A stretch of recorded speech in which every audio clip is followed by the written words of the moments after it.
안녕하십니까. 아메리카 파이낸셜 수석부사장 이용돈입니다. 미국 경제 읽어주는 남자 경제남 10월 14일 월요일 순서 시작합니다. 오늘 얘기할 내용은 지난 금요일에 보니까 미 주가가 사상 최고의 종가를 기록했습니다. 그리고 오늘 시작하면서 또다시 사상 최고치 출발을 했고요. 다음 엔비디아가 계속 상승은 했지만 중간중간에 한 풀씩 꺾이고 했었는데 애플의 시가총액에 바짝 다가섰다는 뉴스, 그리고 경제난이니만큼 노벨 경제학상에 대한 이야기 해야 될 것 같고요. 보잉, 이거 무슨 내용인지 기다려 주시고요. 미국의 주식이 꾸준히 상승해서 신기록을 경신했습니다. S&P 500하고 다우존스 산업평균 지수 모두 지난 금요일에 사상 최고 종가를 기록했습니다. 이 두 지수와 나스닥 종합지수는 지난주 1% 이상 상승했고요.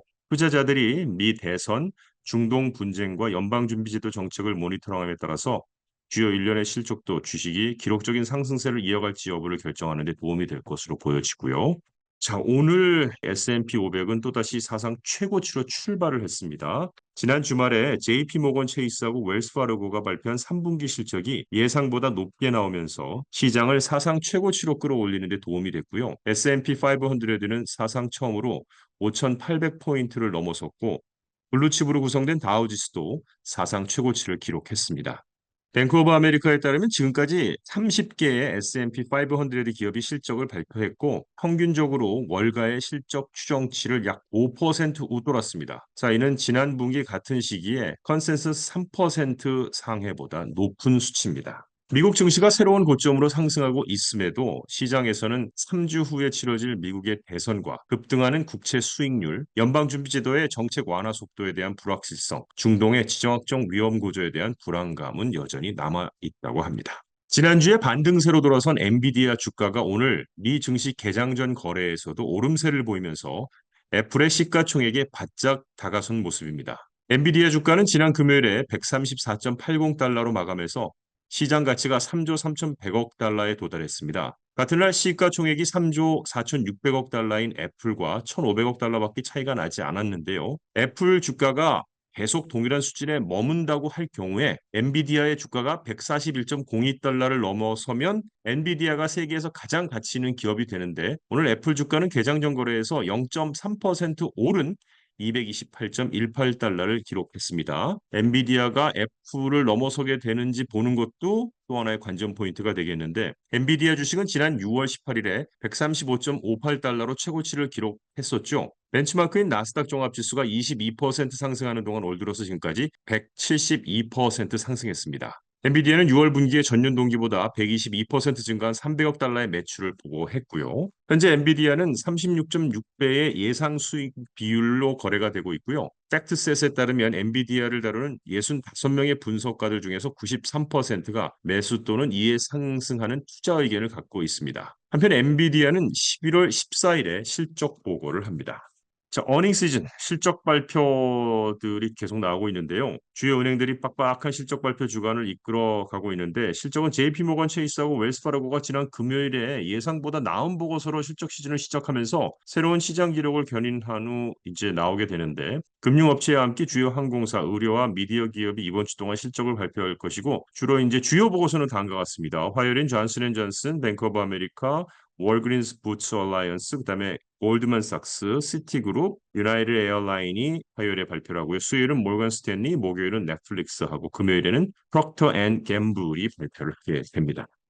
왼쪽에 계신 분이 한강 작가이십니다. 지난 2016년 소설 채식주의자로 세계 3대 문학상 중 하나로 꼽히는 맨부커상 인터내셔널 부분을 수상한 바 있는데 노벨상을 주관하는 스웨덴 아카데미에서는 역사적 트라우마를 직시하고 인간 삶의 연약함을 드러내는 강렬한 시적 산문이라며 이 한강 작가가 노벨 문학상을 수상하는 선정 이유를 밝혔습니다. 자, 근데 올해 노벨 경제학상은요, MIT의 데런 아스모글루 교수하고 사이먼 존슨 교수, 그리고 시카고 대학교의 제임스 로빈슨 교수 등 국가 간의 부의 차이를 연구해온 미 경제학자 3명에게 돌아갔습니다. 스웨덴 왕립과학원 노벨위원회는 오늘 경제 사회적 제도가 국가 간 번영 수준의 격차에 어떻게 영향을 끼쳤는지를 연구했다며 지속적인 이런 격차에 대해 새롭고도 명백한 증거를 발견했다고 평가했습니다. 자, 데런 아세글루모 또 제임스 로빈슨 교수는 2012년 함께 저술한 국가는 왜 실패하는가?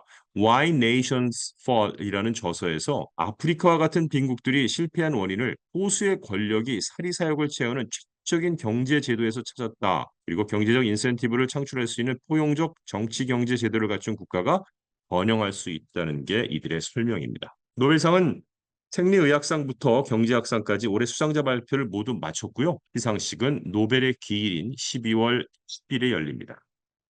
예전에 대학로 소극장에서 연극 보잉보잉이라는 것을 아주 유쾌하고 재미있게 봤던 기억이 납니다.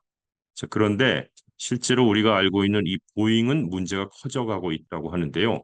항공기 제조업체는 손실을 줄이고 항공기 공장에서 한 달 이상 지속된 기계공 파업으로 생산이 중단됨에 따라서 17,000개의 일자리, 즉 인력의 10%를 줄일 것이라고 지난 금요일에 발표했습니다. 보잉은 또한 777X 와이드바디 플레인을 2026년까지 인도하지 않을 것이라고 발표하기도 했습니다. 보잉이 3분기에 주당 9.97달러의 손실을 보고할 것으로 예상한다고 발표했는데요. CEO는 직원들에게 보낸 메모에서 회사를 회복하려면 어려운 결정이 필요하며 우리는 장기적으로 경쟁력을 유지하고 고객에게 제공할 수 있도록 구조적인 변화를 해야 할 것이라고 말했습니다. 자, 한편 스페이스X 소식입니다. 일요일에 앨런 머스크의 회사 스타쉽 로켓의 5번째 시험 비행을 완료하면서 중요한 이정표를 달성했습니다. 화면 오른쪽에 보이는 사진이 될 텐데요. 처음으로 로켓의 20층 이상 높이의 부스터가 발사 후 약 7분 만에 발사대에 다시 돌아와서 로켓 시스템을 재사용할 수 있는 중요한 단계가 되었습니다. 스타쉽 로켓은 우주로 들어가 지구를 반바퀴 돌아 계획대로 인도양에 착수했습니다. 이런 뉴스를 보시면 주가가 어떻게 영향을 받을까 뭐 이런 생각하시면 되는 겁니다. 자, 이상 경제 읽어주는 남자 경제남을 마칩니다. 좋은 한 주 되십시오. 고맙습니다.